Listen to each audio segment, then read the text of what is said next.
Muito bem. Dentro da programação do nosso minicurso de hidrogeradores por webinar, o curso propriamente dito começa hoje com o tema Uma breve introdução à teoria de geradores síncronos. A aula de ontem, ou a palestra de ontem, é algo assim como um teaser. Era para motivar vocês, para mostrar a vocês esse empreendedorismo da humanidade, esse empreendedorismo dos engenheiros que, como nós, se empenharam em nos trazer a iluminação, a energia, o engrandecimento da nossa raça, da humanidade. Hoje vamos nos aprofundar na evolução, no processo evolutivo. Para isso, eu vou pedir que vocês tenham um pouco de paciência, que eu vou fazer um pouco de arqueologia da engenharia na história.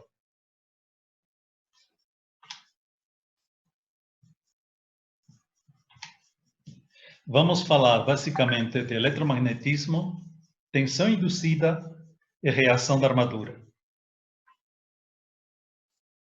Tudo começou com um alquimista, Luigi Galvani. Alquimista. O que os alquimistas procuravam?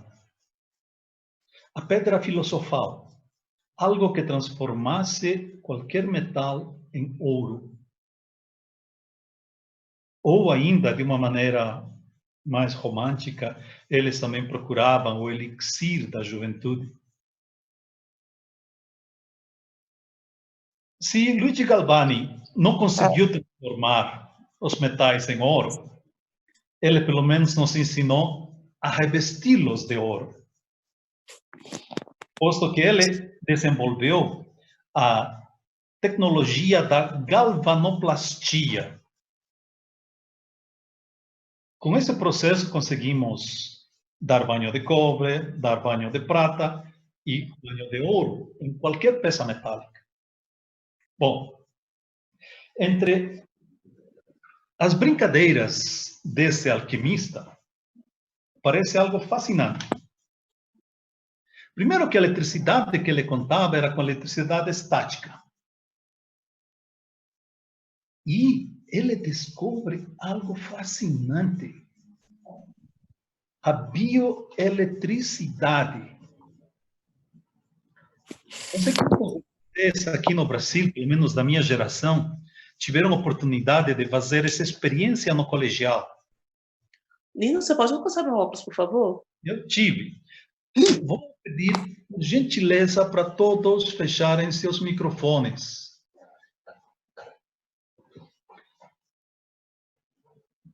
Então, em que consiste a experiência?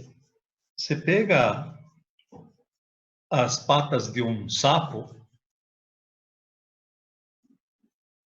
na minha cidade pode ter esse tamanho ou esse tamanho. Bom, você conseguiu sapos, uns 3 sapos desse tamanho que enchiam uma caixa de sapatos. Tínhamos uma professora de biologia, ela dissecou sobre uma salmoura e aplicou eletricidade. E, gente,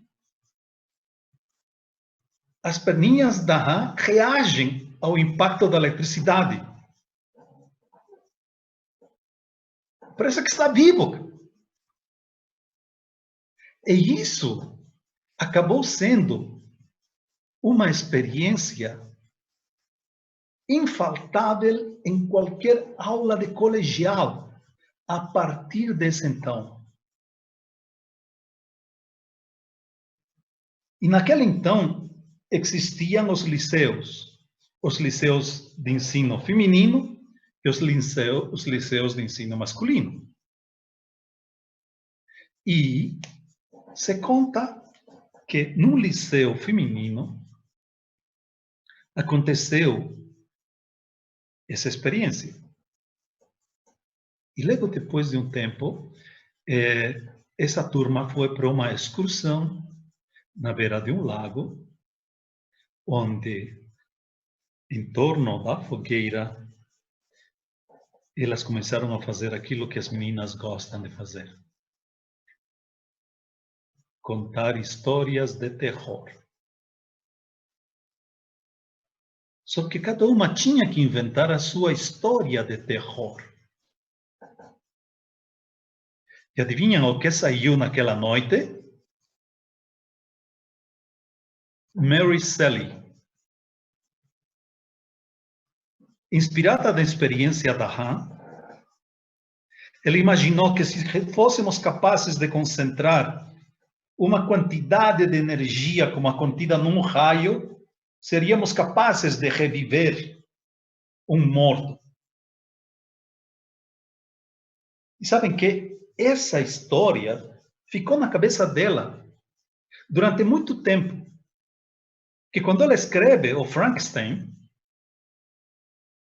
o livro em si mesmo não se trata de falar de como poderia se reviver um morto, mas sim de como impactaria a presença de um morto na sociedade.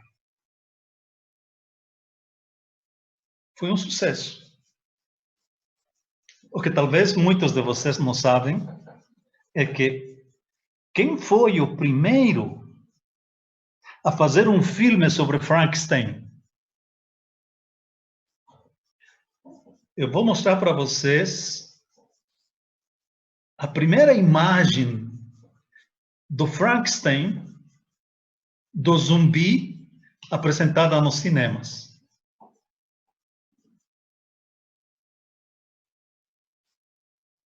Agora o detalhe.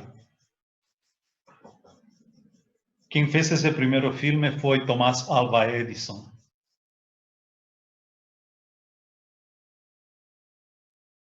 Tudo isso devido a Luigi Galvani. Só que produzir eletricidade e magnetismo eram ciências diferentes.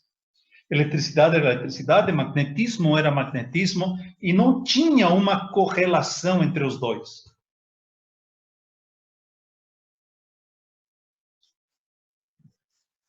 Produzir eletricidade passa a ser um exercício de passatempo dos nobres. Passa a ser uma linha de pesquisa para pessoas envolvidas com ciência, que nessa época precisava de certa fortuna para ter tempo para se dedicar a isso. O primeiro a oferecer uma solução portável para a eletricidade é Alessandro Volta.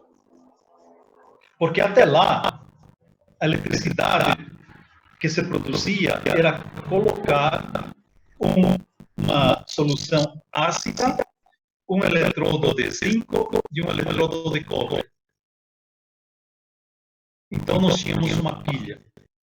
E se faziam mesas. Tem uma ilustração sobre um comendador italiano estudando eletromagnetismo, e aparece uma imagem da mesa dele com uma série de copinhos assim a serem distribuídos para conseguir um potencial. Volta, imagina o seguinte: eu vou intercalar eletrodos de cobre e zinco divididos por celulose, papelão, cartão. E dentro desse tubo de vidro, ele colocava uma solução ácida. Para vedar, aqui embaixo tem uns selos de couro, em cima e embaixo. Era apertado aqui e enchia. Então, aqui você tem um polo positivo e aqui o polo negativo. E você conseguia, então, manejar quantos volts você queria produzir. Bastava você fazer a sua torre, ou a sua pilha de volta. Isso adquire sucesso estrondoso na sociedade, né? Porque agora os jantares podiam ser regados com experiências de eletricidade. Eu consegui, nas minhas andanças por museus, uma imagem espetacular que quero dividir com vocês. Vemos aqui, Volta apresentando para Napoleão a pilha de volta e as suas possibilidades. Lembrem que Napoleão, no início do seu governo, ele se espelha muito em Alexandre Magno e cria um conselho de sábios para lhe ajudarem a governar. Entre esses convidados estava Alessandro Volta.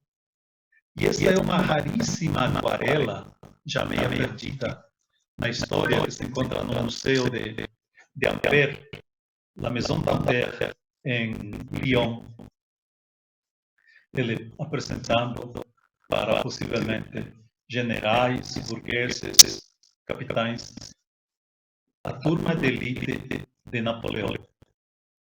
Mas não para aí. Agora, a possibilidade de transportar eletricidade de um lado ao outro adquire também aplicações na indústria médica. Se funcionava, não sabemos.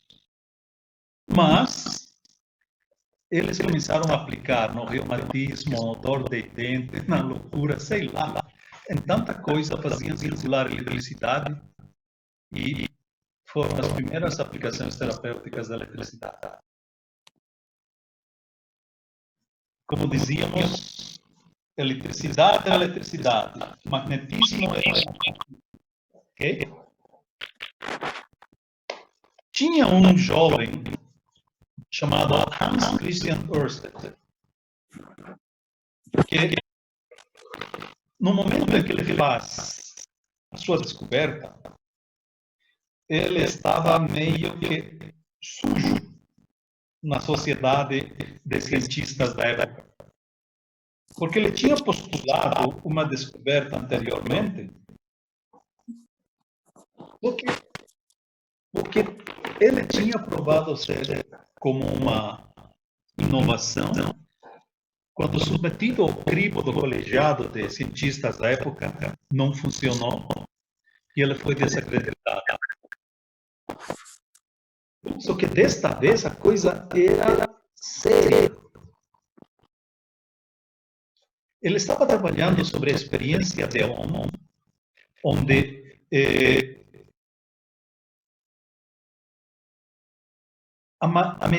o modo como a corrente circula por um fio faz aquecer esse fio de diferente maneira em função do metal que você use.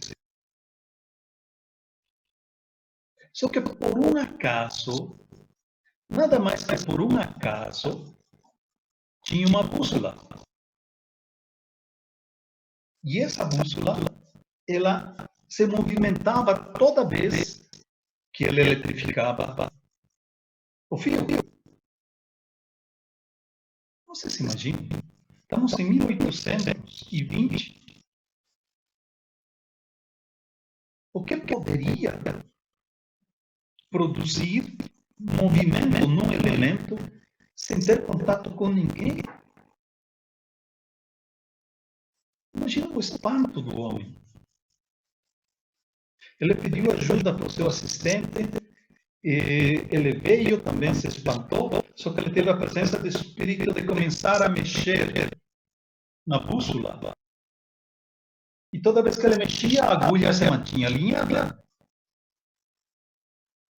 A ponto que eles descobrem que havia um eflúvio que circundava o fio e que fazia com que a agulha do ímã se alinhasse. Vocês podem ver nessa ilustração aqui o clássico copinho de eletricidade que se usava antes de Volta. Temos nessa outra ilustração já o Ørsted, usando a pia de volta para estudar os efeitos do famoso eletromagnetismo. Ele pediu ajuda para um amigo dele, que também, por acaso, era amigo de Jean-Marie Ampère, Arago. Arago era uma espécie de, se não me engano, era diretor do grupo de cientistas de Paris, da Academia de Ciências de Paris. E o Arago vai, olha, vê que a experiência é legítima, não tinha uma explicação, ninguém tinha uma explicação. E então é feito uma chamada, uma convocação, porque isso ia ser um grande evento na história da humanidade. E cientistas de todas as partes da Europa vão para Paris. Inclusive, um jovem chamado André-Marie Ampère.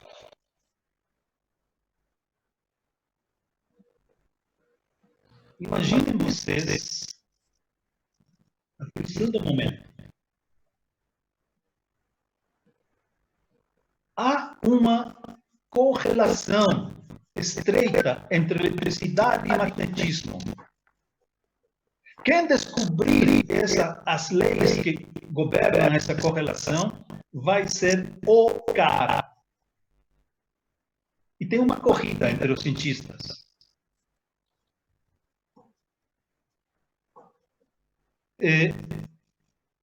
Ampère, 2 anos depois, ele consegue o primeiro enunciado. E vai levar 10 anos até consolidar toda a teoria do eletromagnetismo. Mas a grande contribuição que vamos falar hoje é a lei de Ampère. Mas antes me permitam outro comentário. Como era uma época em que não tínhamos computadores, nem outro modo de simular, ele tinha que construir mecanismos para provar cada uma das suas equações. Ele tinha um amigo, cujo nome não vem agora, nós vamos ver na sequência, que era um instrumentista. Ele que construía os equipamentos para o Ampère. Essas experiências. E creia-me, na Maison d'Ampère, que é o museu onde ele se criou, que era a casa do pai dele, tem várias desses mecanismos para provar as experiências dele. E o grande legado que todos nós conhecemos é a lei de Ampère, a lei circular de Ampère, que diz que a toda corrente que circula por um fio, ele se encontra envolvido por linhas de fluxo. E a toda linha de fluxo se dá lugar uma corrente, quando essa linha de fluxo se movimentar no tempo. Mas a lei de Ampère, como conhecemos, né, ela aparece na forma integral aqui. Ela diz que se formos capazes de acompanhar a densidade de fluxo ao longo de uma linha de fluxo, nós teremos capacidade de calcular a corrente que circula no fio. E com isso nós temos a famosa regra da mão direita, que nos foi legada por Ampère. Muito bem. Se isso é verdade, então vamos estar interessados em tirar aplicação prática para isso. Então, a primeira aplicação vai ser tentar emular um ímã. Sabemos isso que todo ímã, hoje parece que todas as crianças já nascem sabendo que em torno de todo ímã tem linhas de fluxo magnético. Naquela então tinha que fazer esse exercício aqui. A maneira de, primeiro aqui, como é que podemos concentrar linhas de fluxo?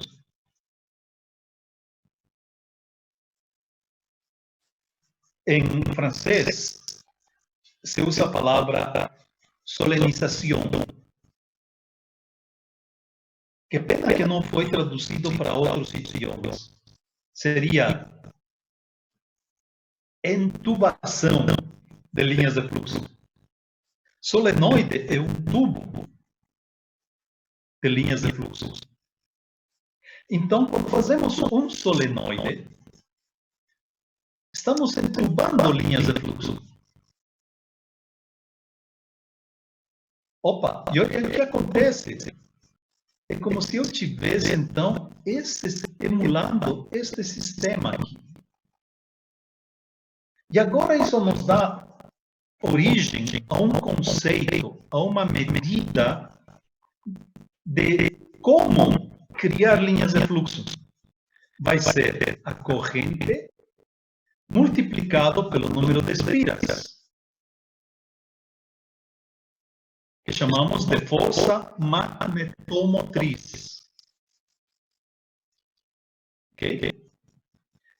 Então, como vocês podem ver, com um tubo de linhas de fluxo podemos emular um ímã. Muito bem. Vamos conseguir uma condição mais favorável ainda. Antes disso. Essa descoberta do eletromagnetismo vira algo assim como um aeromodelismo na sociedade. Temos aqui um tal de William Sturgeon, e são as pesquisas do William Sturgeon aqui. Não sei se todos percebem. Eu tenho aqui manipulação de objetos sem câmara sem contato. A campainha, pessoal, daqui para frente vocês podem dizer que a campainha de casa foi um invento de 1825, tá bom? A ideia do motor já estava lançada aqui.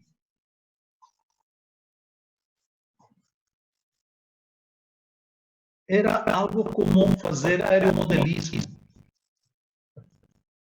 Bom, os estudos do magnetismo chamaram muita atenção. Olha só, esta peça aqui, que era usada nas aulas de física, esta é uma peça que está no Museu de Artemetier, em Paris, onde eles enchiam este balde com pesos até que ele se soltasse. Então, eles sabiam qual era a força magnetomotriz deste ímã. E olha, o trabalho, o cuidado que eles tiveram para guardar esse, possivelmente era um ímã natural, né? Magneto natural. Depois que veio o eletroímã, a brincadeira continua a mesma. Só que em vez de ser um magneto natural, eles agora têm um eletroímã. A ponto que em 1870, Monsieur Pouillet mandou construir para a Faculdade de Ciências de Paris, em La Sorbonne, um eletroímã capaz de levantar um peso de 2.500 quilos. E cada ano, no curso de Física da Sorbonne, pode ser visto este eletroímã suportar uma plataforma sobre a qual sentaram-se 7 ou 8 alunos. Agora não vou lembrar em que filme que é, mas tem um filme de época onde aparece essa cena, essa enorme peça elevada no pátio e os garotos começam a se empoleirar lá dentro da plataforma até que ela solta. E todos caem para baixo, feitos sacos de batata. Gente, o magnetismo, o eletromagnetismo entra na sociedade de maneira irreversível. E como vimos aqui, já tem núcleo no solenoide. Por quê? Porque eles descobrem que, se formos capazes de colocar um ferro doce aqui dentro, a quantidade de linhas de fluxo produzida, isto é, a potência do ímã, se multiplica por centenas de vezes. E ainda mais, se nós formos capazes de dotar para esse eletroímã um estator, um jugo de retorno, estaremos ainda multiplicando muito mais essa capacidade de linhas de fluxo aqui no entreferro, principalmente. Agora, quero que vocês me ajudem num exercício. Vamos cortar aqui. Vamos cortar aqui. Aqui.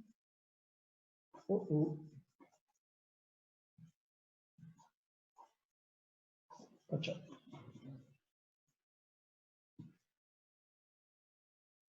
Não estou conseguindo. Ok. Não, gente, me perdi, desculpem, vamos de novo.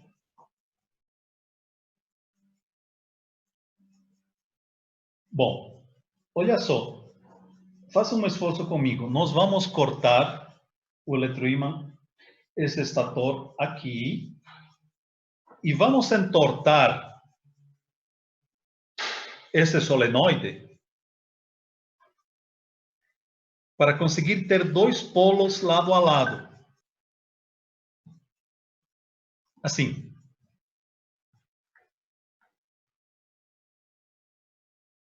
De um lado vou ter o polo norte, do outro lado o polo sul. As linhas de fluxo vão circular assim.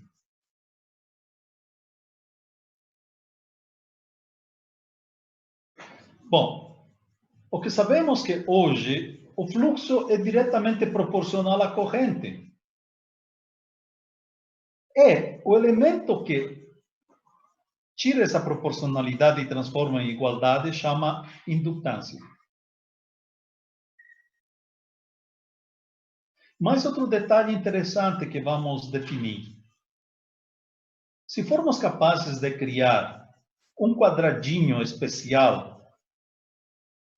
e contarmos a quantidade de linhas de fluxo que tem nesse quadradinho, então nós vamos ter o conceito de densidade de fluxo, ou seja, a quantidade de linhas de fluxo por milímetro quadrado, por decímetro quadrado, por metro quadrado, como for. Ok? Passamos a falar numa densidade. Veja a importância do conceito da densidade de fluxo.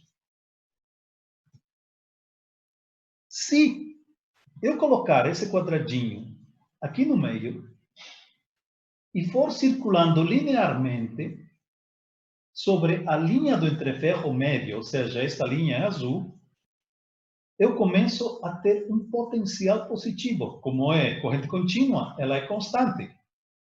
Então, ela me diz, aqui tem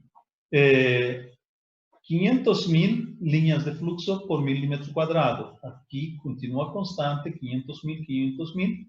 Opa, inverteu o sentido. Por quê? Porque a corrente, o solenoide, nesse caso, está puxando o fluxo para baixo. Aí, eu passo a ter novamente a densidade de fluxo aqui constante, do mesmo valor. Ora,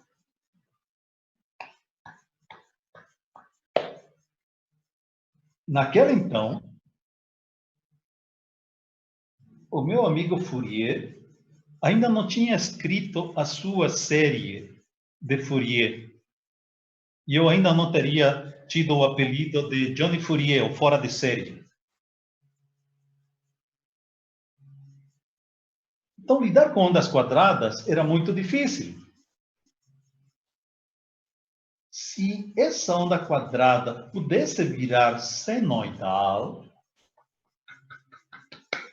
então não saberíamos trabalhar com ela. Mas como transformamos isso numa onda senoidal?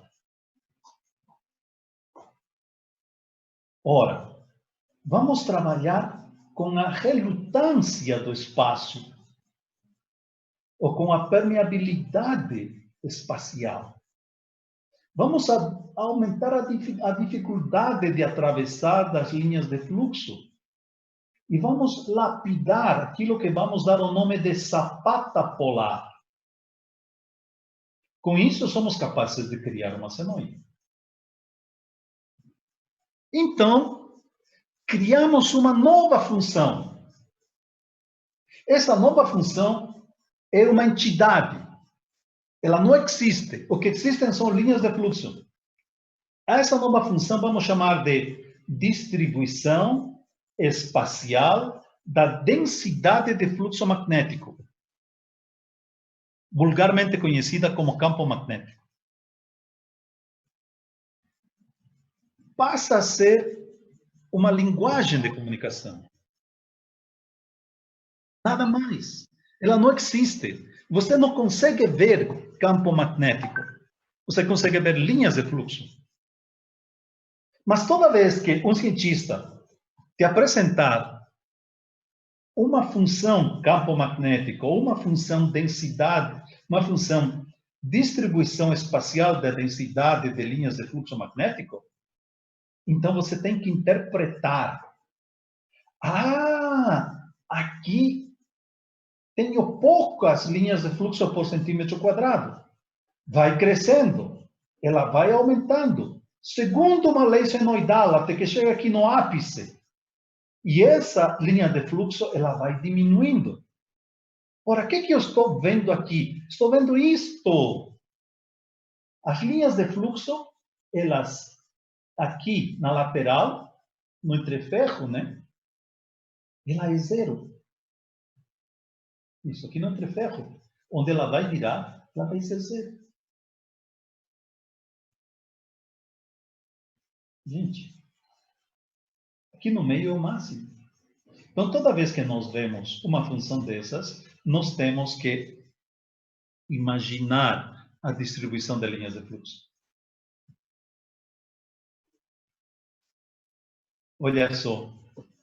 Agora, somos capazes de colocar um solenoide, lapidar a sapata polar e deixar passar o fluxo. De tal forma que o campo magnético será administrado na sua forma de onda aqui. Isso aqui é uma distribuição de linhas de fluxo de um polo sem carga, um gerador sem carga. Olha como se distorce quando a gente põe carga. Mas vamos falar disso mais adiante. Guardem essa distorção devido àquilo que chamamos de efeito de reação da armadura. Vamos lá. Então, nós estamos, neste momento, tentando encontrar uma maneira de nos comunicar sobre como estão distribuídas as linhas de fluxo sobre a linha do entreferro. Para isso, vamos imaginar uma mangueira de jardim. Vamos imaginar um plano de observação. E vamos entrar com um quadradinho para medir a quantidade de linhas de água que passa sobre essa superfície. E vamos medindo. Então, vamos ter uma coisa assim, mais ou menos, né?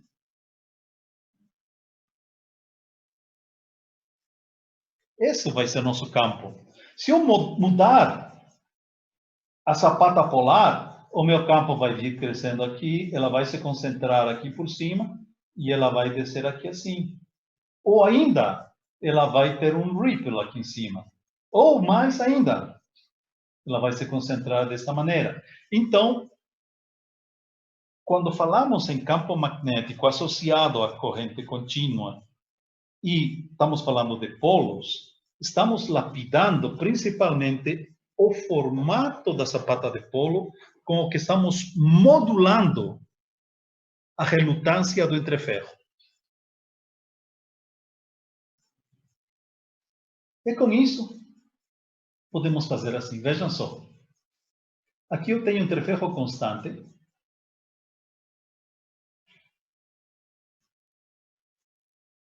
Depois, o entreferro máximo nessa ponta aqui em amarelo, para aqui no meio, a relação é de 1,2.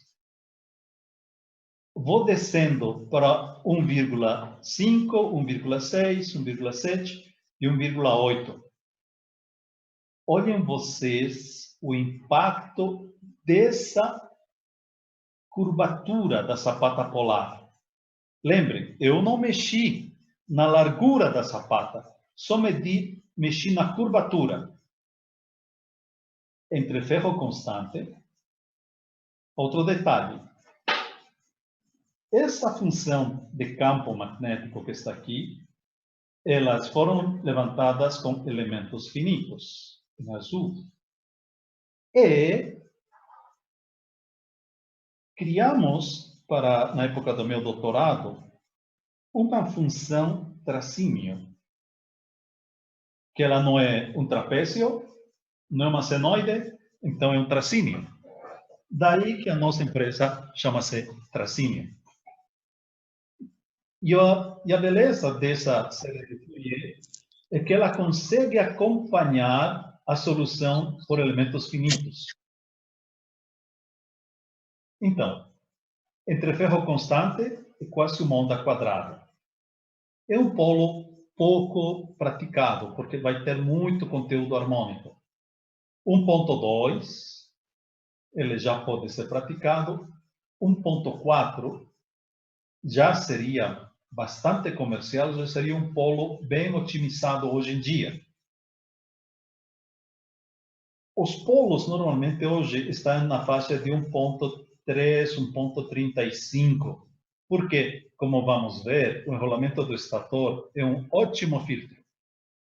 E, por outro lado, eu não posso praticar curvaturas muito fechadas, porque, senão, o caminho crítico que está deste vértice aqui entre a mandíbula do polo e o corpo do polo, até o enrolamento amortecedor, vai se tornando crítico e vai debilitando a resistência mecânica. Senão, com a força centrífuga, a bobina vai sair e vai voar, ok?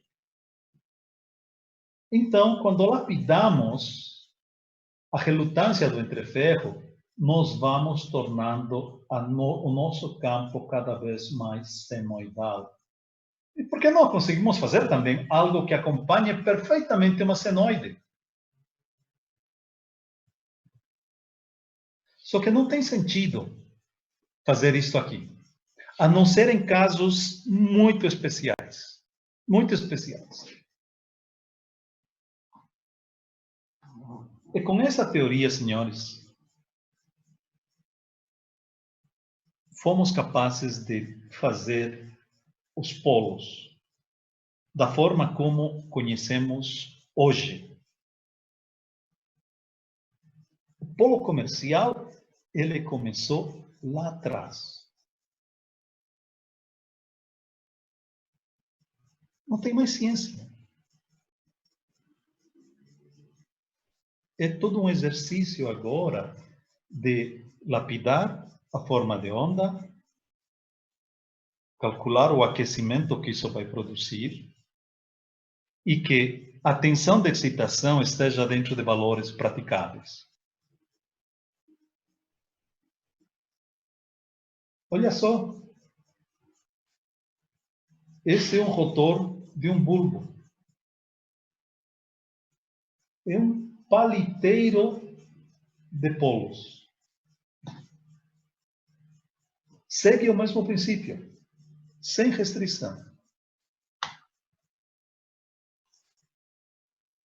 Só que nem tudo é um mar de rosas, né?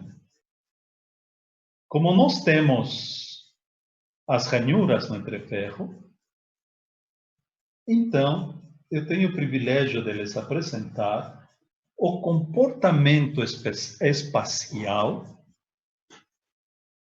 do campo gerado pelos polos, sendo modulado pela presença das ranhuras.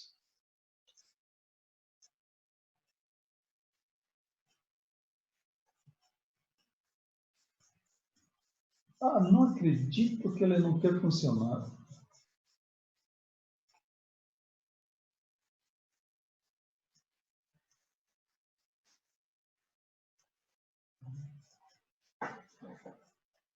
Ai, ai, ai. Mas eu sei onde está ele.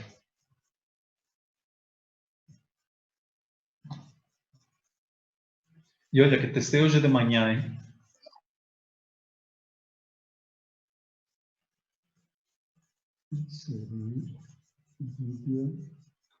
Johnny, sai do modo de apresentação, só enquanto apresenta a curva.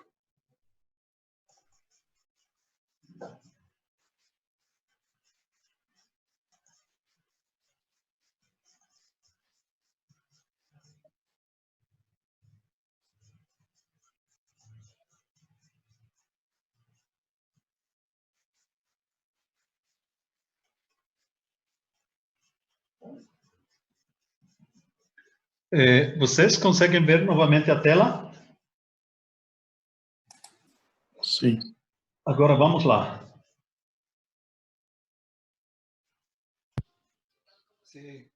As linhas de fluxo encontram menor entre ferro, maior entre ferro, menor entre ferro, maior entre ferro.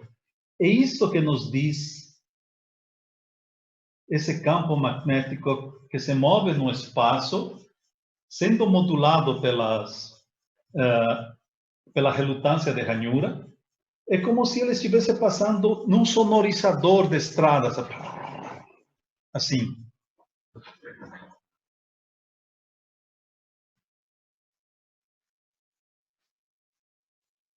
Muito bem. Essa, pessoal, não é uma animação artística. São modelos matemáticos.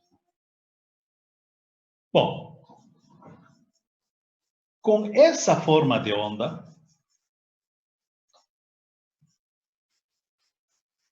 que não é nada senoidal, é que agora vamos falar de tensão induzida nos terminais do gerador. Sim.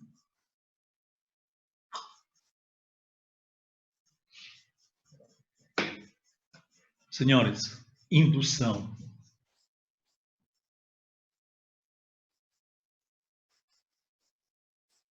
Hoje é terça-feira.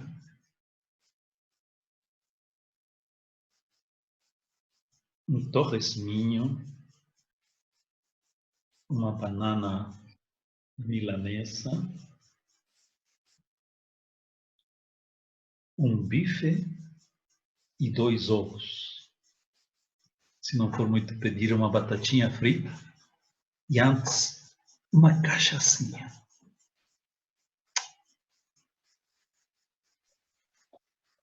Vocês sentiram fome?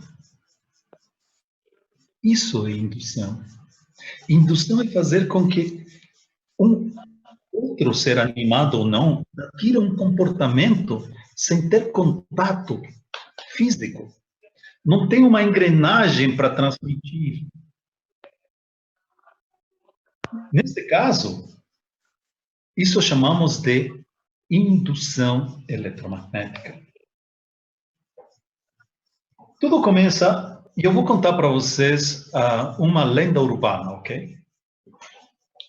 Eu duvido que seja verdade, porque a outra parte era um tipo de um diácono de uma igreja, tá? Mas contam assim. Joseph Henry era um estudioso de eletromagnetismo, era professor, e ele gostava muito de brincar com eletroímã. Na sua época, uma princesa chegou na academia e ofereceu a sua bolsinha de dama, de seda, cheia de moedas de ouro, como prêmio para quem conseguisse fazer um eletroímã que fosse capaz de sustentar seu peso próprio. É verdade. Porque na época se construíam eletroímãs tão pesados que eles não conseguiam suportar seu peso próprio. E foi lançado o desafio. Quem ganhou foi Joseph Henry com essa peça.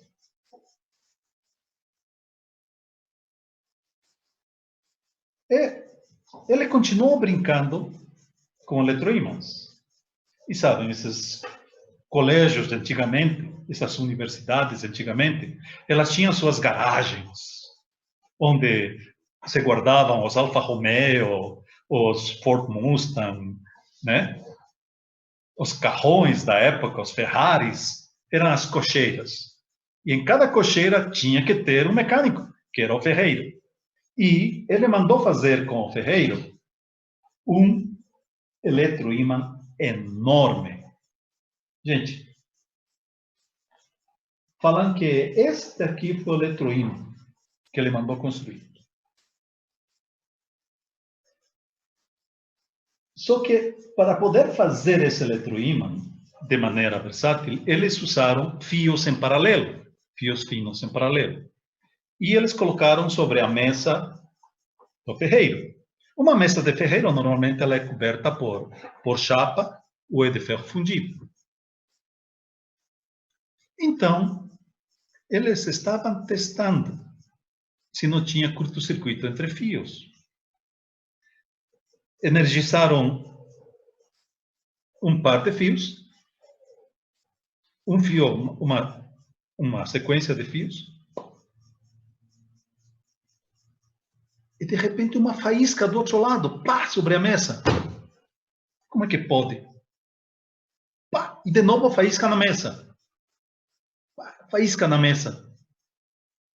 E testaram, não tinha curto-circuito entre fios.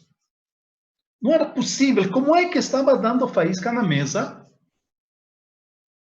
se não tinha contato físico entre os cobres? Estava tudo isolado.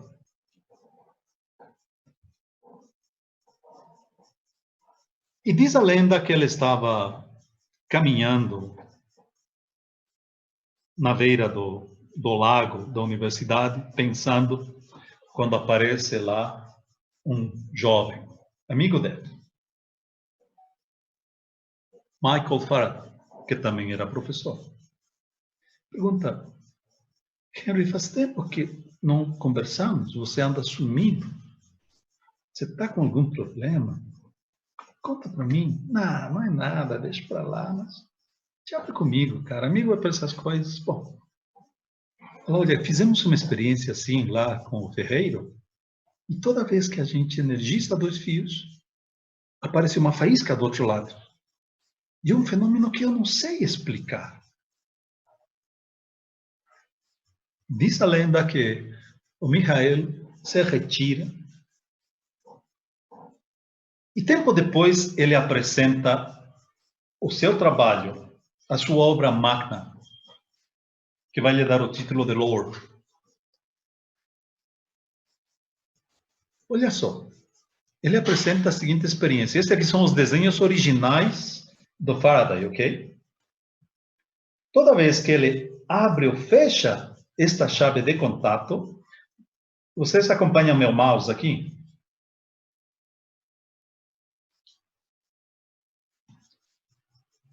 Sim. Tobinho, está Sim, acompanhando meu mouse? sim. Tá Beleza. normal.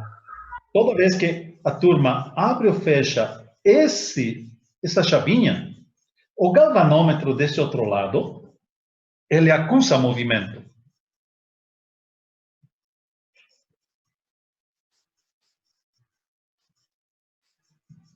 Abre e fecha, acusa movimento.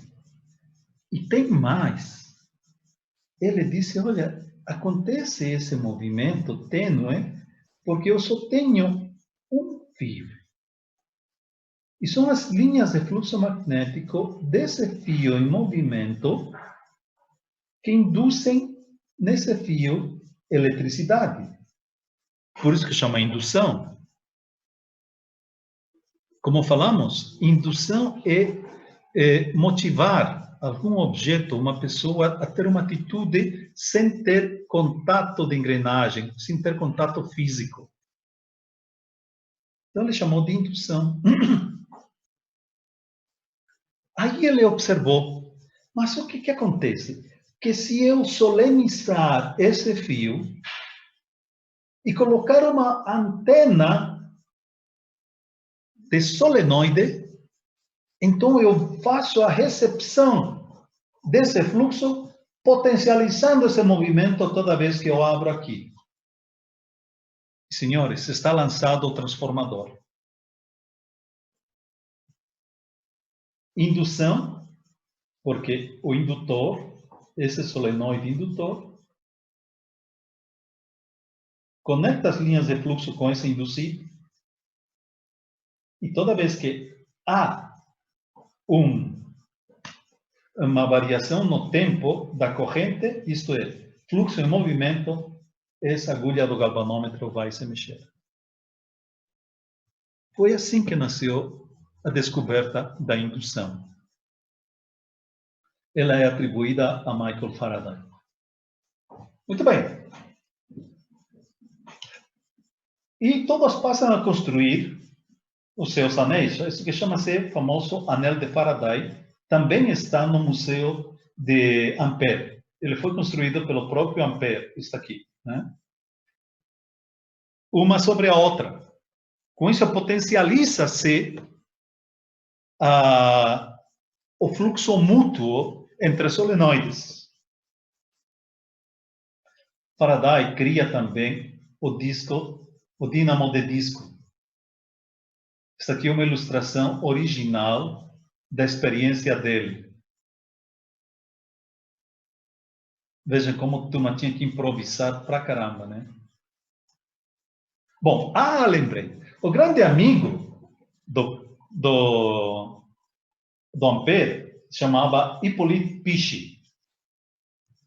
E dentro das brincadeiras do Ampère, ele resolve fazer um dínamo. O famoso dínamo de Pichy. Isto tem, réplicas disto vão ser encontradas em muitos lugares do planeta. Em muitos museus. O que consiste? Eu tenho aqui uma ferradura de um ímã permanente já magnetizado, né?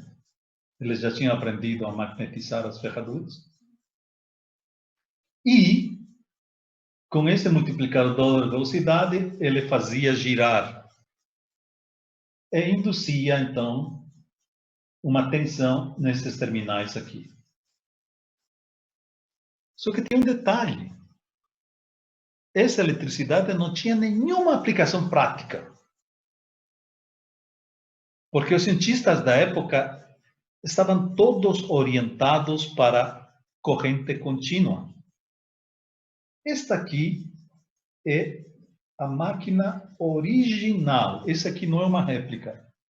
É a original construída por Pichy e que se encontra na casa de Ampère. Só que aí, o Ampère, ele cria um comutador para ter corrente contínua. O comutador é isso aqui.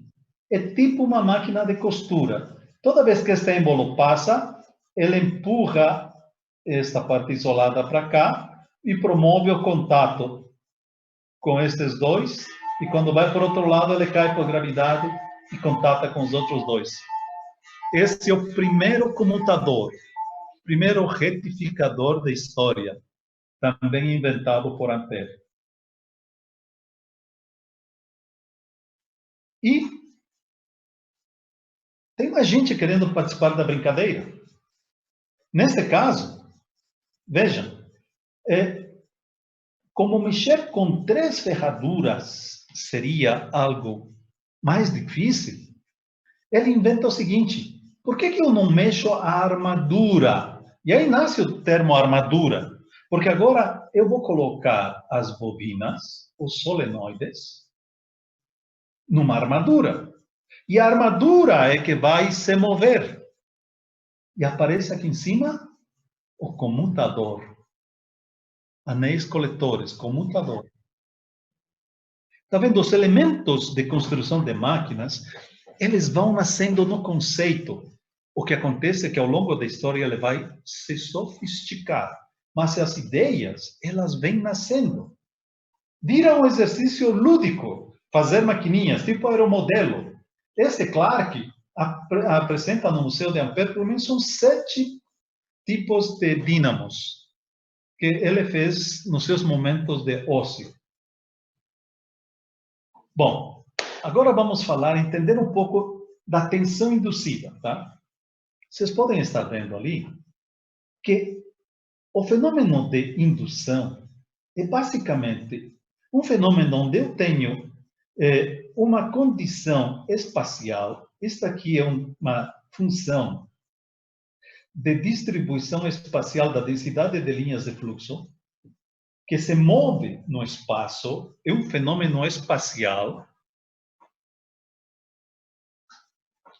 As linhas de fluxo que estão presas ao eletroímã, o ímã, elas se movem no espaço, cortando essas espiras aqui, e nessas espiras, por indução, você vai ter uma diferença de potencial, correto? Só que vejam só, isto é um fenômeno espacial. E isto é um fenômeno temporal. O potencial sobe.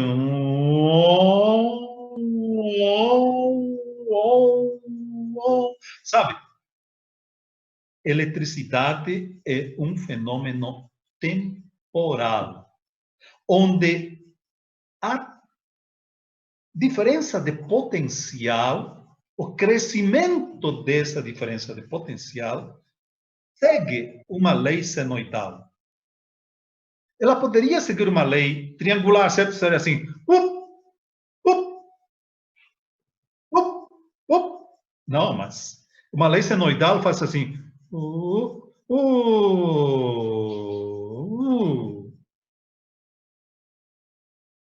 Tudo na natureza segue um movimento harmônico simples. Podemos dizer assim, que quase tudo na natureza segue leis senoidais. Na natureza, nada ocorre abruptamente. E, novamente, então, o fenômeno da tensão induzida é transformar um fenômeno espacial num fenômeno temporal. Ah, que a minha tensão é senoidal. Calma, isso é uma metáfora, é uma força de expressão. A tensão que tenho nos terminais aqui de casa segue uma lei potencial, uma lei senoidal na maneira como aumenta a diferença de potencial entre terminais. Ok? Vamos passar, então.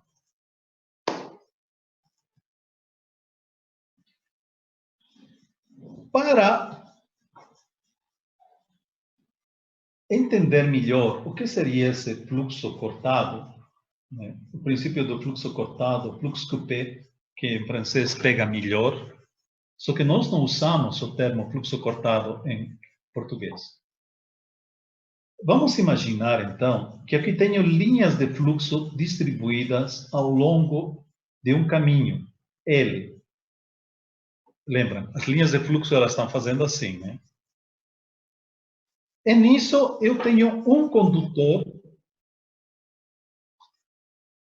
com movimento relativo. Pessoal, movimento relativo com relação às linhas de fluxo. Tanto que o Einstein escreve sobre esse fenômeno, onde tenta falar desse fenômeno sob a lei da relatividade. Tenta não, ele fala, usando a teoria da relatividade. Ela diz assim, que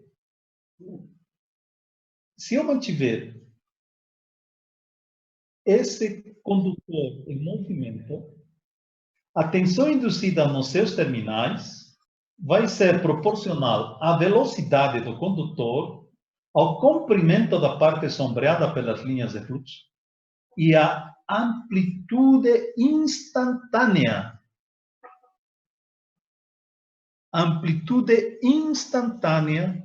da densidade de fluxo do campo.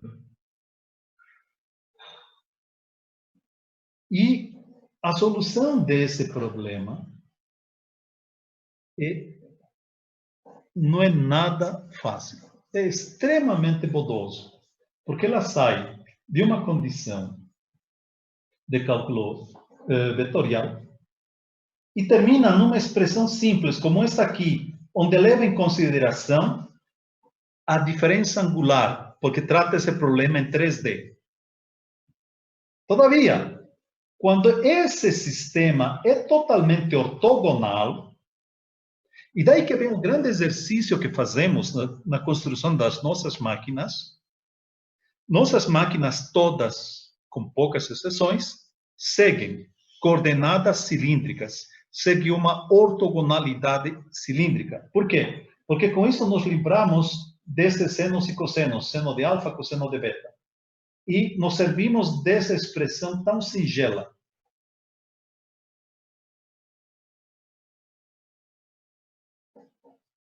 E é chamado a lei do fluxo cortado, o fluxo coupé, ou a indução num fio. Professor, perdão pela interrupção, mas a tela aqui da gente está piscando, então não está dando para acompanhar direito. Perdão? Na representação da tela está piscando bastante, então a gente está tendo problema para enxergar. Ah, tá. Eu creio que isso se deve porque vamos tentar fechar as câmeras, pessoal. A internet está ficando muito carregada.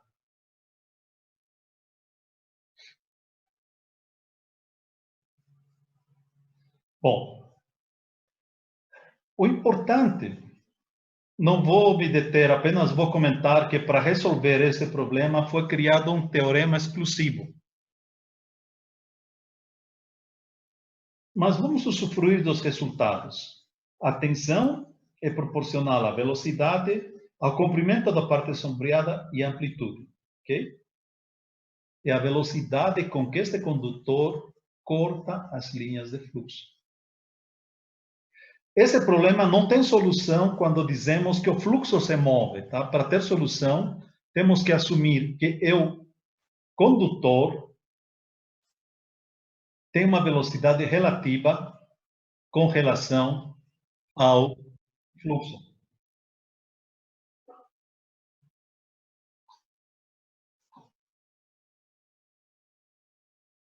Bom, tensão induzida num gerador.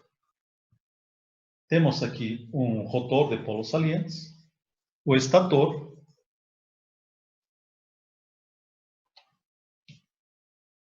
e ele vai girar cortando enrolamentos. Essas linhas de fluxo se movem no espaço, por quê? Porque o polo se move no espaço. Porque as linhas de fluxo estão presas à matéria que a cria. Com isso, nós conseguimos mover as linhas de fluxo. Daqui a pouco vamos ver que seríamos capazes de mover linhas de fluxo mantendo a matéria que a cria estacionária. Mas isso é para daqui a pouco. Vamos fazer mais músculos primeiro.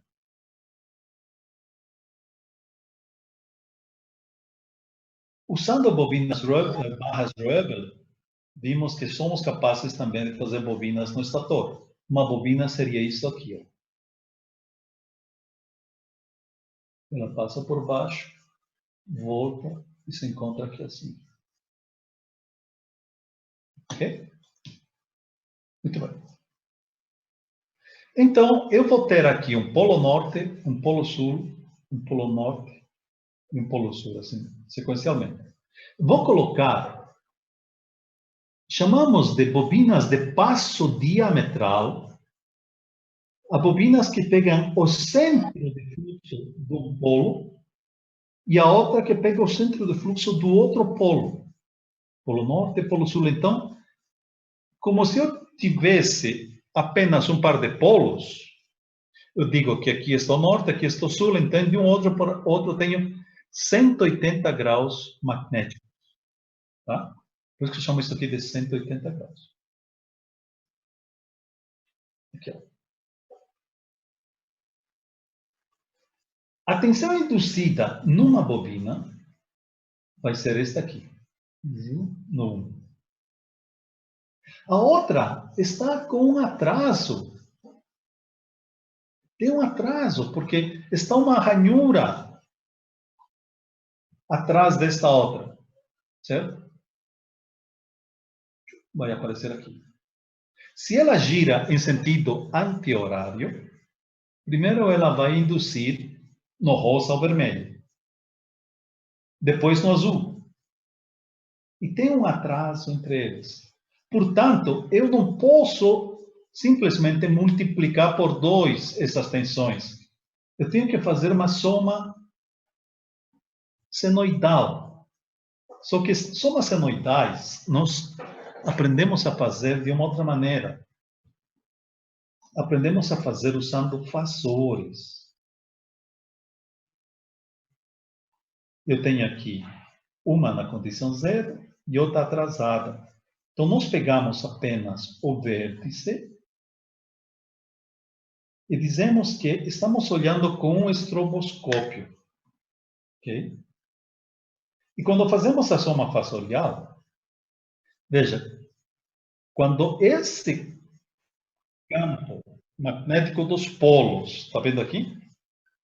Se move no espaço, eu posso dizer que a amplitude instantânea com relação a um plano, ela se move no espaço.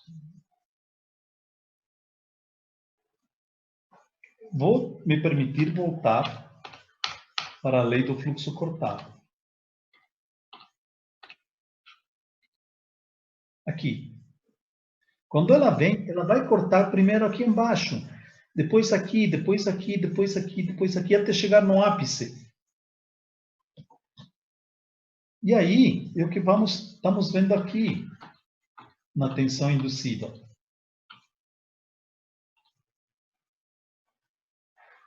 E quando eu faço a soma fasorial disto, eu faço algo assim. Duas senoides se somando espacialmente, ou temporalmente neste caso. Não? O potencial instantâneo dela sobe e desce. Aqui estamos vendo o potencial temporal variando no tempo, segundo uma lei senoidal. Muito bem. Agora, vamos fazer um exercício. Vamos usar essa lei do fluxo cortado. Vamos aplicar um enrolamento. E vamos colocar uma bobina diametral. Vou usar um polo comercial com uma curvatura onde o entreferro máximo dá 1,45 do entreferro mínimo. Isso é um polo excelente. Esse aqui é o conteúdo harmônico do campo magnético, ou seja, se eu decompor essa linha azul em série de Fourier, eu vou ter um harmônico fundamental, que chega a 1, e tenho depois um terceiro harmônico, um quinto harmônico, um sétimo harmônico, e assim vai. Harmônicas ímpares. Quando eu aplico a tensão induzida, quando eu tenho aqui uma fase,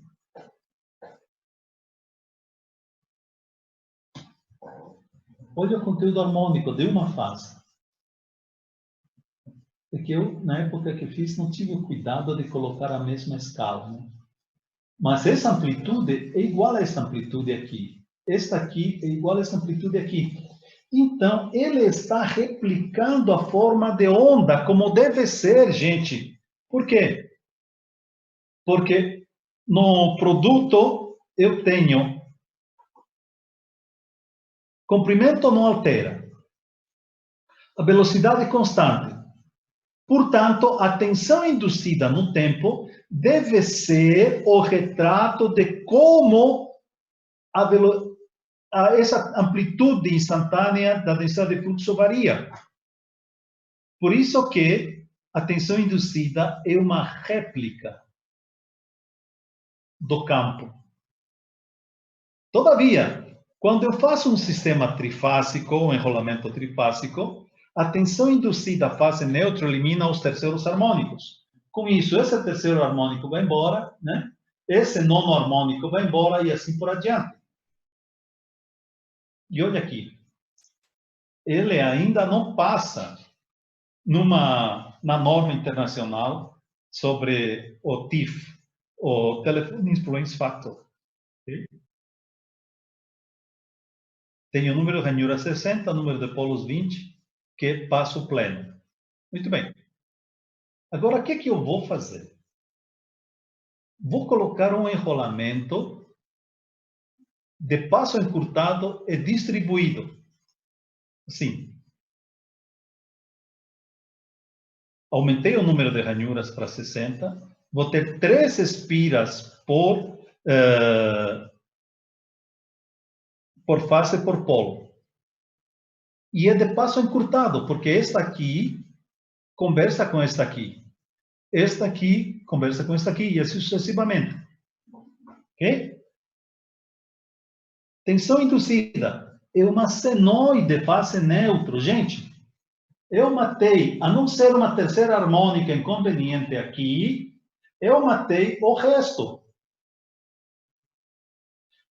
Essa redução de passo permite matar, quando você escolhe convenientemente essa redução de passo, que nesse caso é 5/6, é a redução convencional. Com 5/6 de redução de passo, eu consigo matar a quinta e a sétima harmônica.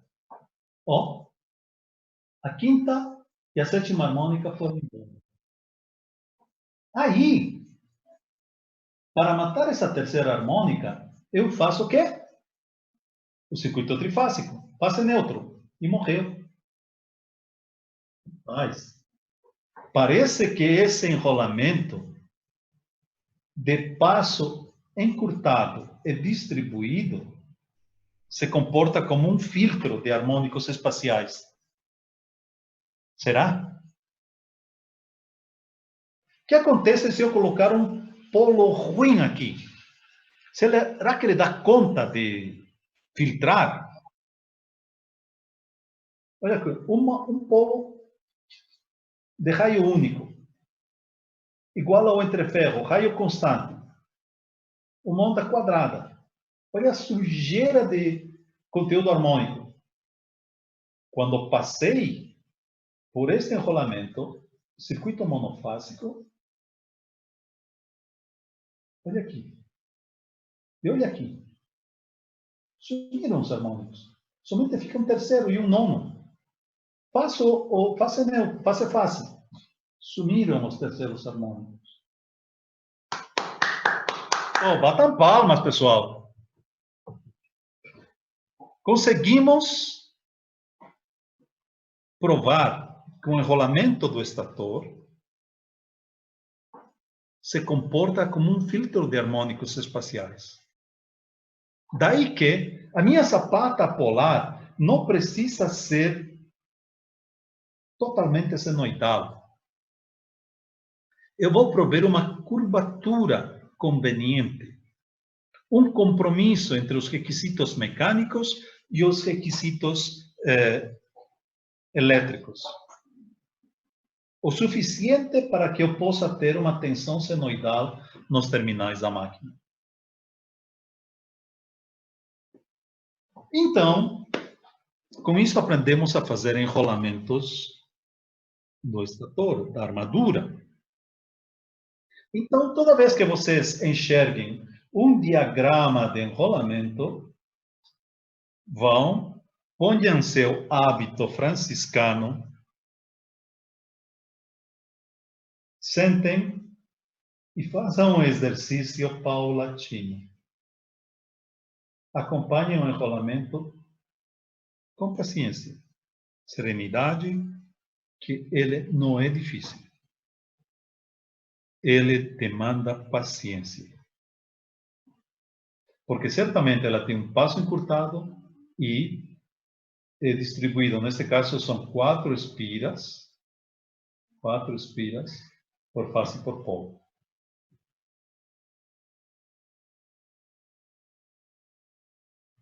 Dá vontade de perguntar, até aqui tudo bem, pessoal? Vamos avançar um pouco. A reação da armadura. Eu estou botando quantas vezes? Esse cara eu gostei. Bom,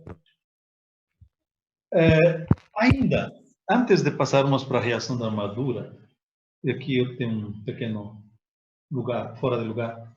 Veja, como obter tensões induzidas senoidais?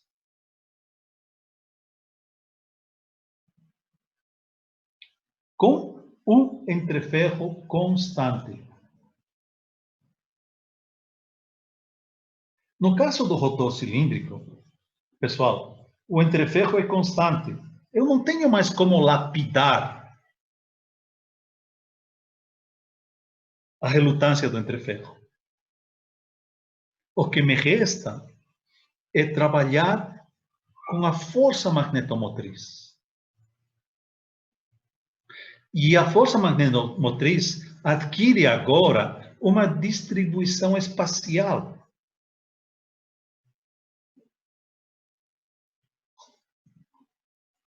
Se eu colocar convenientemente as minhas espiras, nesse caso concêntricas, ou seja, vamos olhar para cá. Esta espira fala com esta aqui. A segunda fala com a segunda. E a terceira fala com a terceira. Elas vão formar esse polo norte. As outras 3 vão formar o polo sul. Tem um detalhe. Como essa força magnetomotriz está presa à matéria que gira e o entreferro é constante, as harmônicas que formam ela devem viajar junto com ela.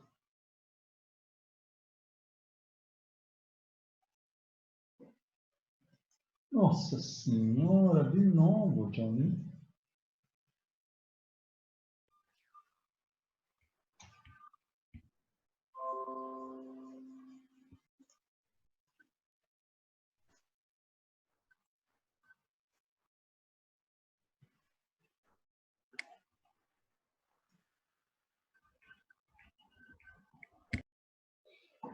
De novo, ele não quis vir. Vamos lá.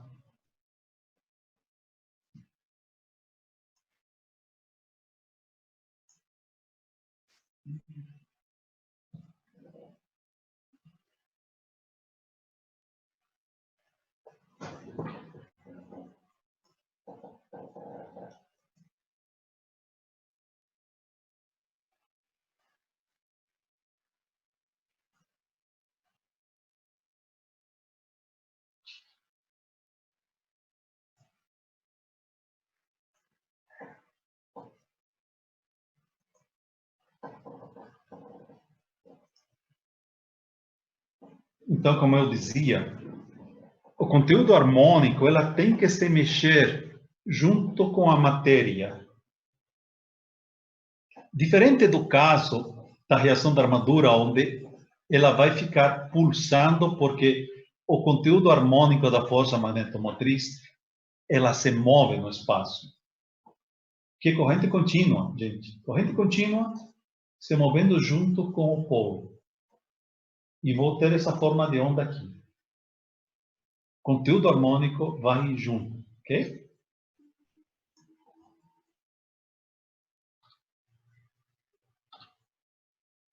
Bom, ocorre que tradicionalmente temos ensinado a trabalhar com espiras.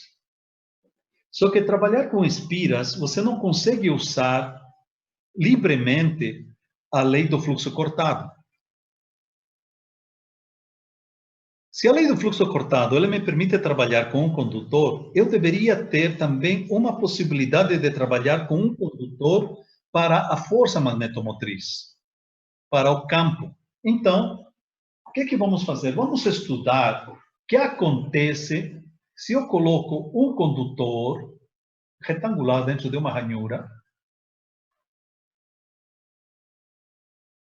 dentro de dois cilindros concêntricos, ok? Como você vê, as linhas de fluxo, elas saem de um lado e vão fazendo assim, atravessando o entreferro. Se olharmos em zoom essa região da ranhura, eu tenho assim, ó, as linhas de fluxo vão fechando. Algumas começam a passar a linha do entreferro médio, que é nosso plano de observação, e outras conseguem atravessar, já encontrar o cilindro interior, que seria a face do polo. Isso me leva a observar que aqui na região da ranhura, eu tenho uma região de transição. As linhas de fluxo por aqui sobem e descem, elas estão fazendo assim, são concêntricas. Eu posso aproximar isso por uma série de Fourier.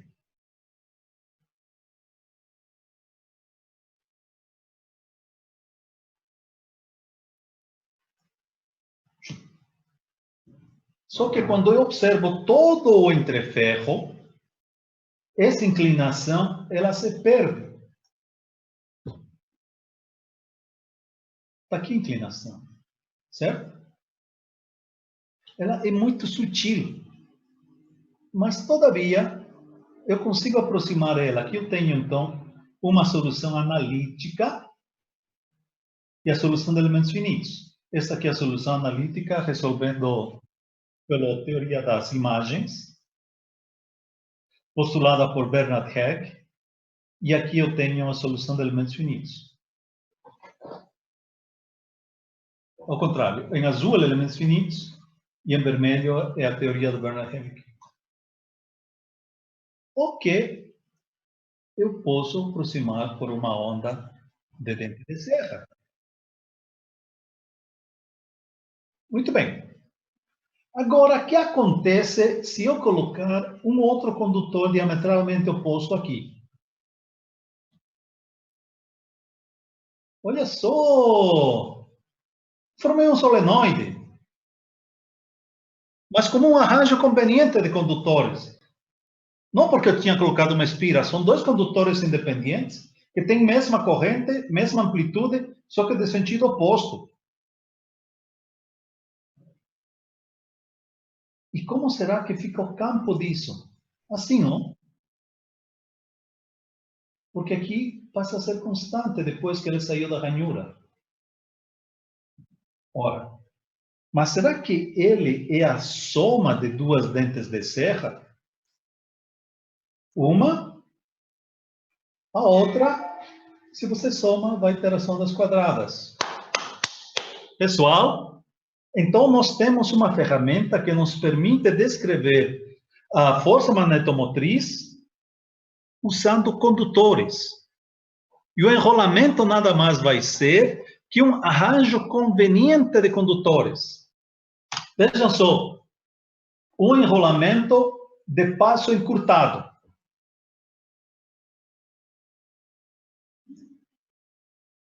O fluxo está descendo, por isso que tem esse pico grande. E ele pode ser representado como a soma de duas dentes de serra desplaçadas espacialmente.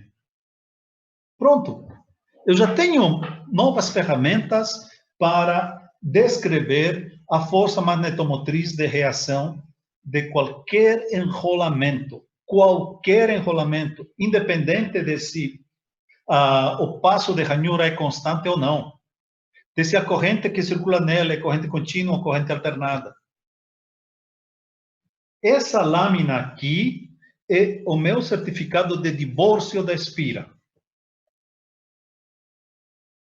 Bom, para o caso do rotor cilíndrico ainda, eu tenho espiras concêntricas, e várias delas, eu descrevo a minha forma de onda. Aqui eu tenho uma calculada pelo nosso método analítico e a outra por elementos finitos.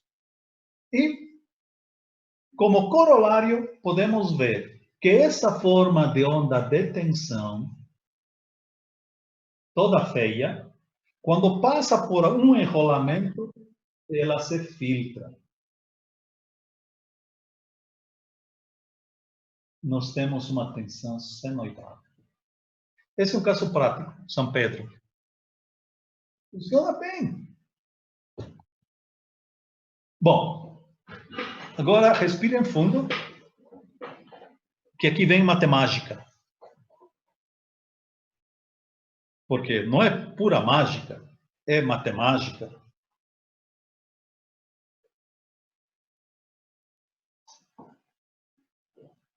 Primeiro, eu tenho um solenoide alimentado por uma corrente alternada. O campo, o fluxo entre esses dois condutores, ele é pulsante. Ele vai assim e faz assim. Certo? Então, eu transformo um fenômeno temporal num fenômeno espacial. Magnético, mas espacial. Será que eu tenho como representar matematicamente essa função de uma onda estacionária pulsante? Vejamos. Primeiro, vamos redefinir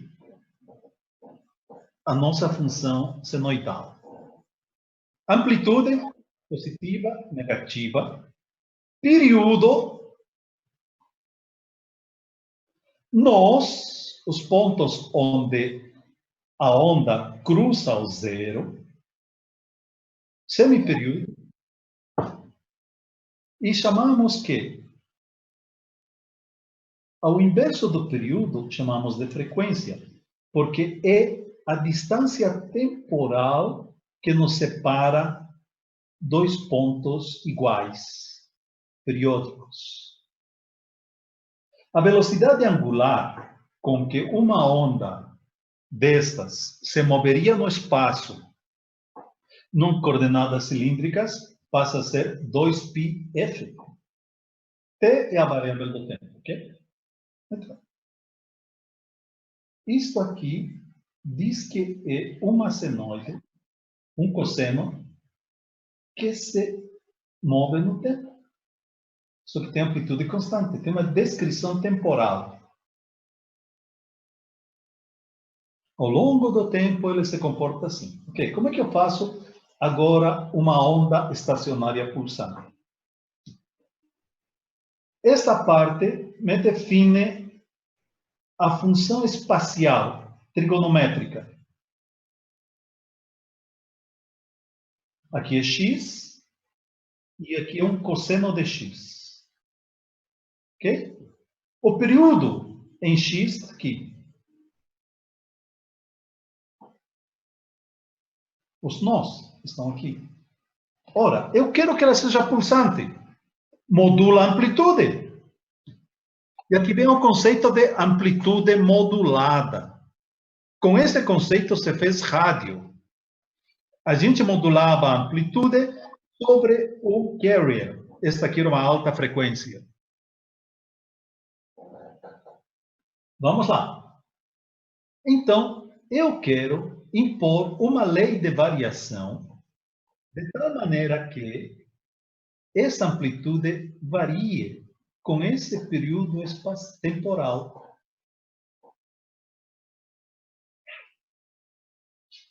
E o produto disto nos dá isto aqui.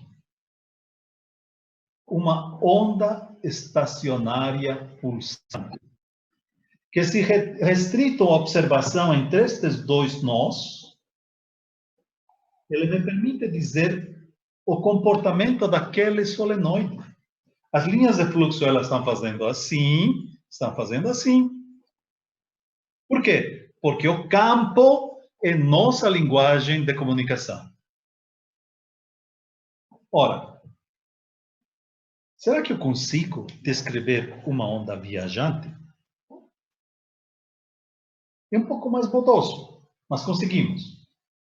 Para isso, eu tenho que fazer uma descrição, uma correlação entre o período espacial, a forma de onda que ela vai ter, quando o tempo é zero,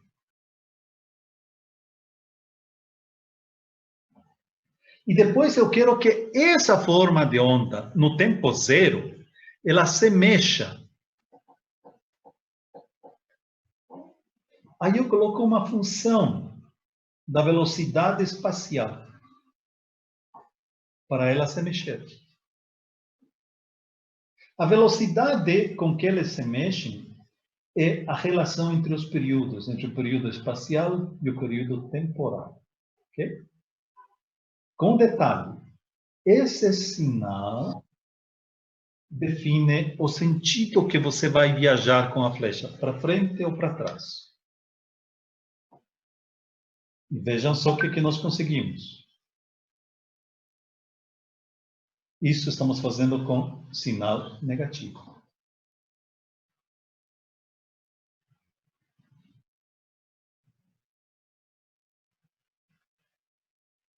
Muito bem.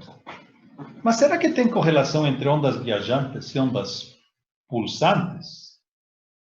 Primeiro, vamos pegar nossa identidade trigonométrica. Lembra? Cosseno de alfa, cosseno beta? Não era isso aqui? Cosseno de alfa, cosseno beta? Uma onda estacionária pulsante? Pela trigonometria, nos decompõemos com cosseno alfa menos beta mais cosseno alfa mais beta. Que é o mesmo de dizer que a soma de duas ondas viajantes de sentidos opostos vai me dar uma onda estacionária pulsante. Assim. Duas ondas de mesma amplitude dão origem a uma onda estacionária pulsante. E o contrário. Será que duas ondas estacionárias pulsantes são capazes de me criar uma onda viajante?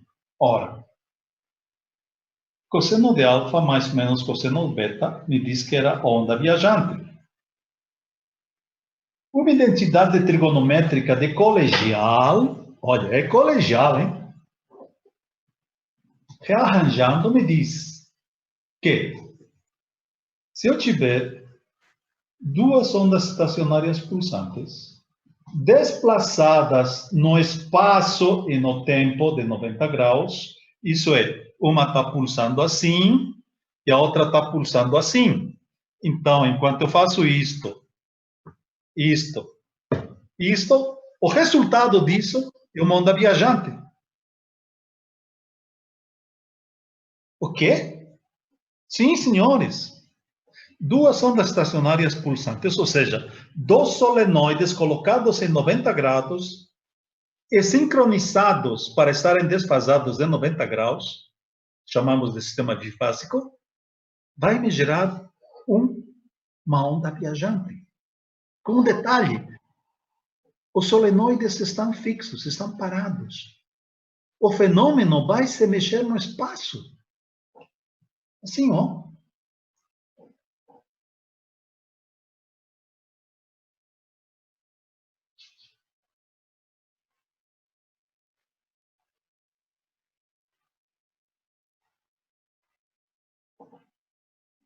Senhores, não é mágica, é matemática.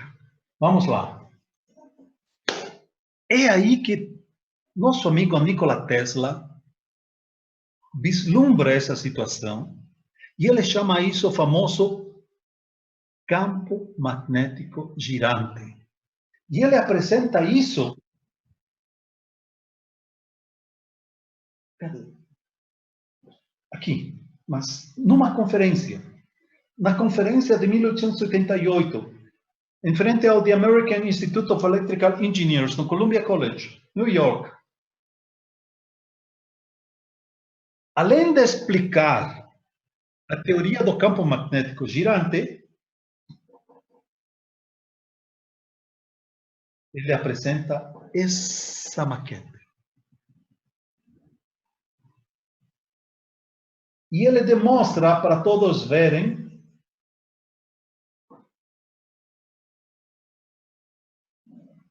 is my friend Nikola Tesla, the electrical discoverer and inventor. He was the discoverer of the principle of the rotating magnetic field. If he had done nothing else, this would entitle him to fame and order.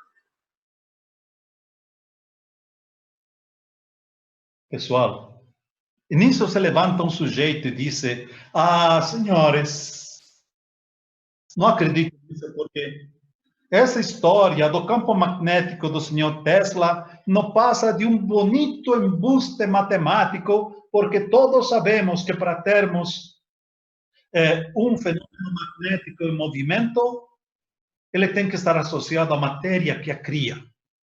Como é possível ter uma luz em movimento se a lâmpada que a cria não se move junto? Custou.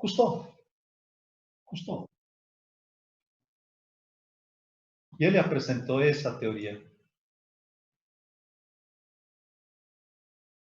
2 ondas estacionárias pulsantes, dando origem a um campo magnético girante.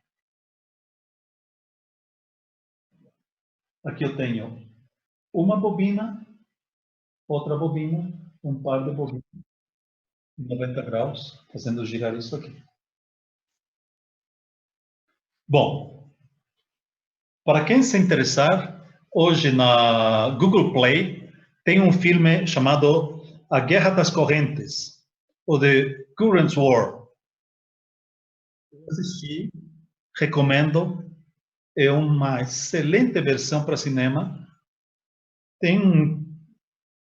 Eu poderia apontar um pequeno deslize poético do diretor, o resto eles retrataram o melhor possível o momento, o frição histórico dessa transição da corrente alternada. George Westinghouse compra a patente do Tesla e forma uma parceria.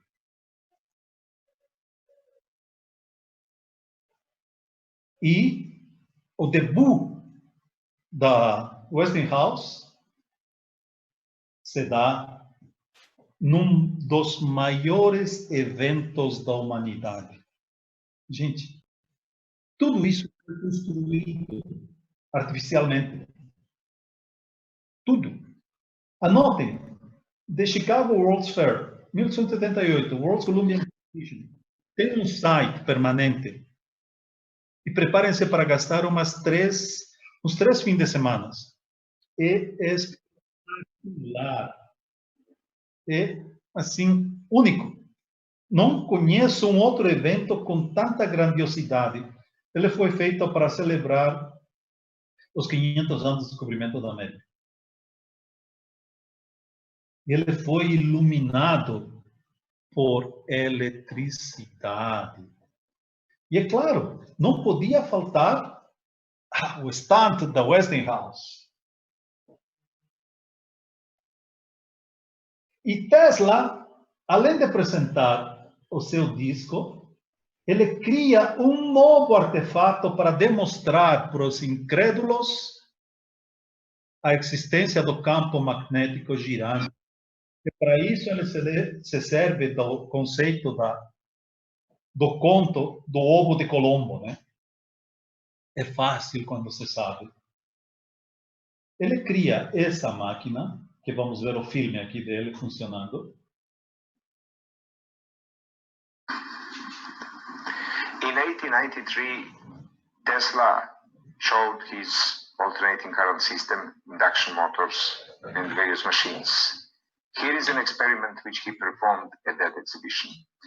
Two-phase alternating current. This is one-phase current, another phase current, and here we have 4 coils. Those 4 coils produce a strong magnetic field, the rotating magnetic field. And that rotating is going to rotate a metallic object which we place in it. Here we see an object in the shape of an egg. Induction motor doesn't require any connecting wires in the rotor, and that is that famous motor without brushes, which Tesla wanted to produce. Guardem isso. Esse fenômeno de fazer girar o ovo vai inspirar o motor de indução do livro do Dobrowolski, que já vamos ver. Esse aqui é o primeiro motor de corrente alternada da história. Essa peça, junto com a outra peça, está no Museu de Tesla, em Belgrado. Tem um museu na casa onde ele nasceu. E lá se encontra esta peça e a outra. Aqui são 2 peças que aparecem no Museu de Munique, no Deutsche Museum.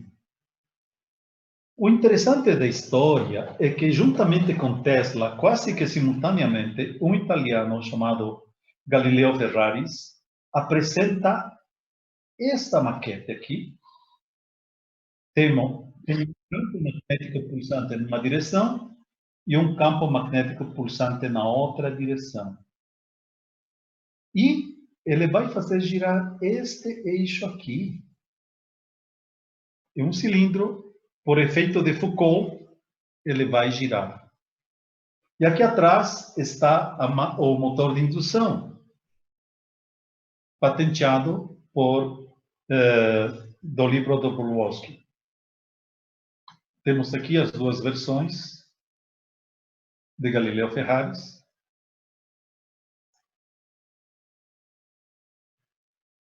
E a analogia que ele cria, 2 ondas estacionárias pulsantes, fazendo uma biela. O mais incrível de tudo isto é que esta percepção do campo magnético girante, ela nasceu nos experimentos de óptica de Galileo Ferraris. Ele conseguiu ter uma luz em movimento que se movia no espaço. Aí ele traduziu para o eletromagnetismo e apresentou. Só que ele falou uma sentença muito forte. Ele falou que essas máquinas nunca passariam de um rendimento de 50%. Gente, nós construímos geradores que estamos esperando medir 99% de rendimento. 3, 4 anos atrás. Logo mais vamos estar fazendo os ensaios. Aqui tenho a Michael do livro Dobrowolski, com seu motor de corrente alternada trifásica, trifásico, e de gaiola de esquilo. Só que a gaiola de esquilo está aqui fora. Depois é que vamos levar para dentro. Ele fez essa patente quando estava trabalhando para a AEG. Aqui temos a famosa patente de 1890. Essa é a foto do original desse motor. Mas como funcionava isso? 3 ondas estacionárias pulsantes, despachadas no espaço de 120 graus e no tempo de 120 graus, dão origem a uma onda estacionária. 3 ondas estacionárias, uma onda viajante. Assim.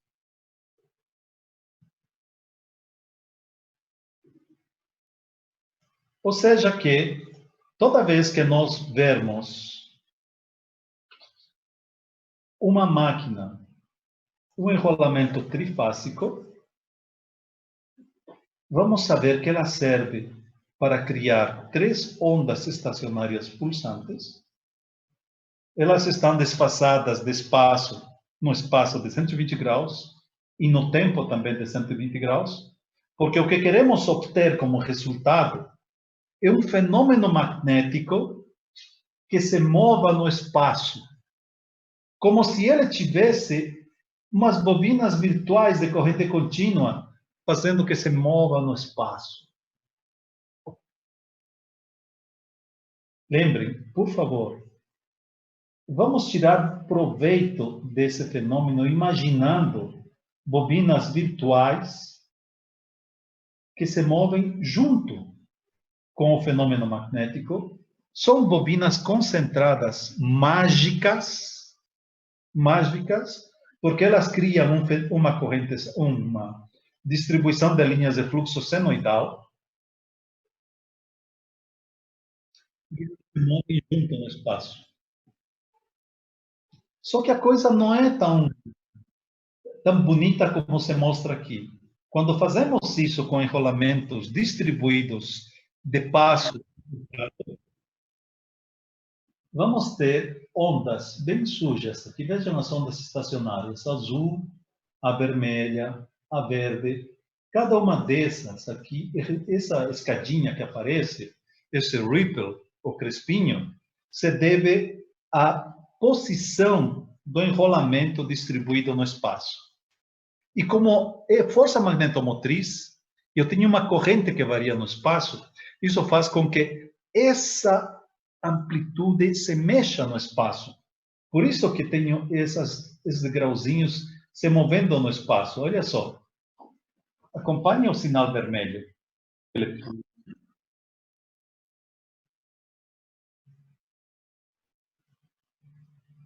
Junto com as outras 2 faces, dando origem ao campo magnético girante trifásico, oferecido por Mikhail Dobrovolsky.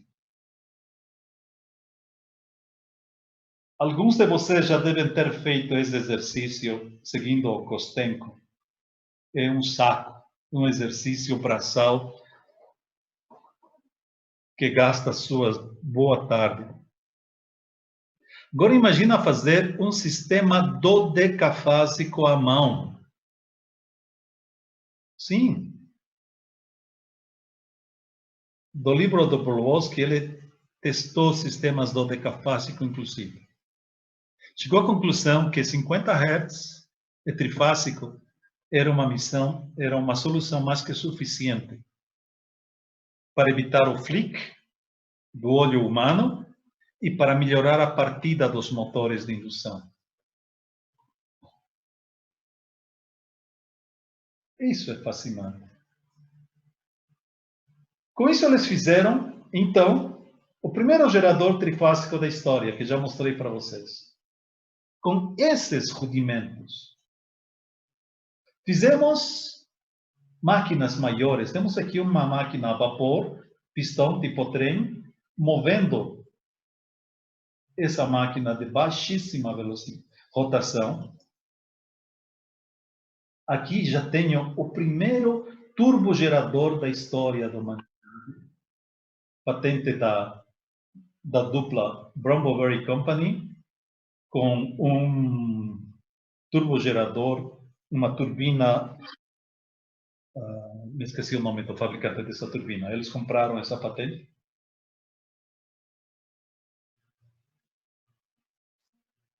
Senhores, espero não tê-los cansado. 2 horas. E estou aberto para perguntas e respostas. Antes, comentar que, para quem quiser se filiar à SIGRE, estão aqui as coordenadas. Pode dar um print screen e guardar o telefone e endereço da SIGRE. E o nosso endereço também, da Tersine Consultoria. Bom, eu vou abrir o microfone, vou sair do modo